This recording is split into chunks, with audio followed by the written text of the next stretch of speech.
Dalam Islam ada istilah hajrun jamil atau meninggalkan sesuatu dengan cara berkelas, meninggalkan sesuatu dengan cara elegan, meninggalkan sesuatu dengan cara yang sopan, meninggalkan sesuatu dengan cara yang indah.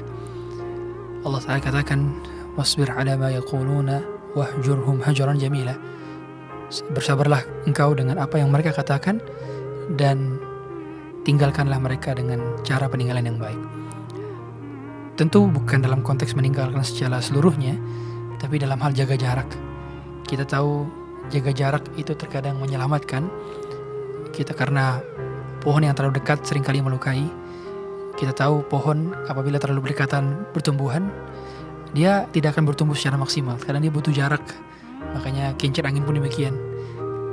Kincir angin terlalu dekat akan merusak satu dengan yang lainnya, tapi ada jarak. Dan jarak-jarak kita diperlukan dalam kehidupan.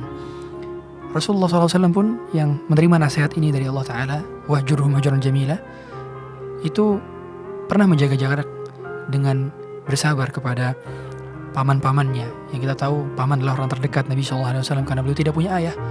Jadi paman adalah pengganti ayah di sisi beliau. Tapi justru paman-pamannya tidak ada yang beriman kecuali Hamzah dan Al-Abbas bin Abdul Muttalib. Kemudian beliau juga pernah jaga jarak kepada Wahsy.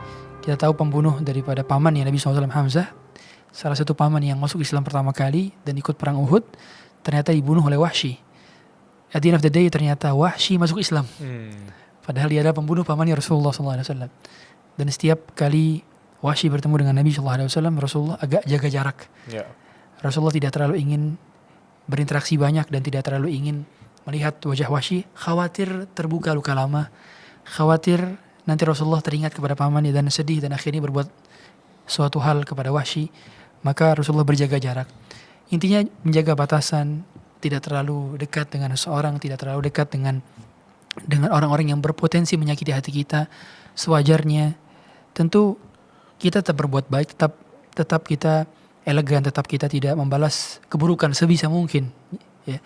Karena memang kebaikan hanya dibalas dengan kebaikan, dan sebaik-baik balasan yang kita dapatkan dari orang yang melukai kita adalah di akhirat kelak. Jadi dengan balasan pahala. Ya, kalau kita tidak balas di dunia, akan ada pembalasan di hari kiamat, dan itu lebih berkesan, lebih berkelas, dan lebih menguntungkan buat kita.